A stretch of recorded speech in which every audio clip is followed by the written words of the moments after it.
So you want to build a garden. Getting from plan to planting is pretty straightforward. But how do you get from no plan to plan?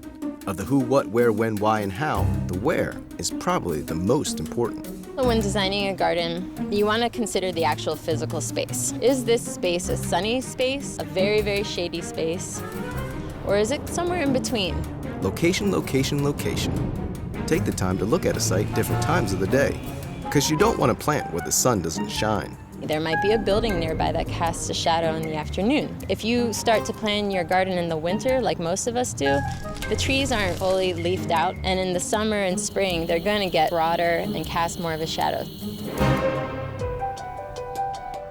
If you do choose a space with varied light, just make sure that you have plants in that space that are going to benefit from that type of light. Okay, have sunlight, need water. It's important to have a consistent source of water. We assume it will rain throughout the year, but there are times of the year when it's raining less. You can always create water catchment systems such as rain barrels, plants that are more drought resistant, but you still need something for those summers when it might not rain for a month. With sunlight and water sorted, let's talk soil. Another thing to consider is the actual lay of the ground. But when you have a really strong rainstorm in the summer, even a slight slant is going to create a certain type of runoff. A lot of things might wash out of your garden, including the soil that you work so hard to cultivate. Safeguard everyone's hard work with barriers and other structures to keep things in place. Safeguard the soil because it's your plant's home and part of its food supply.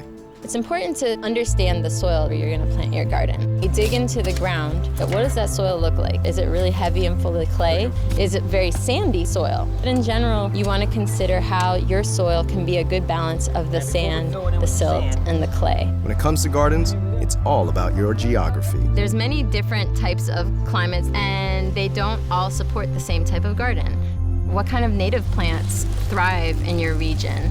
When you bring in plants from other regions, you might not have as much success with them in your space, and they may be more susceptible to diseases or pests.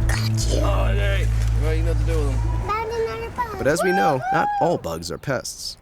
In fact, there are plenty of bugs we want around. You can do as much work as you want to in a garden, but if pollinators like bees, butterflies, and wasps, ladybugs don't exist in your garden, then your plants are not going to thrive as well as they would with them. So consider which plants are going to really benefit from the environment where you live, and they'll also be a better investment in the long term. This is about the long term, and making your garden easily accessible encourages a lasting garden.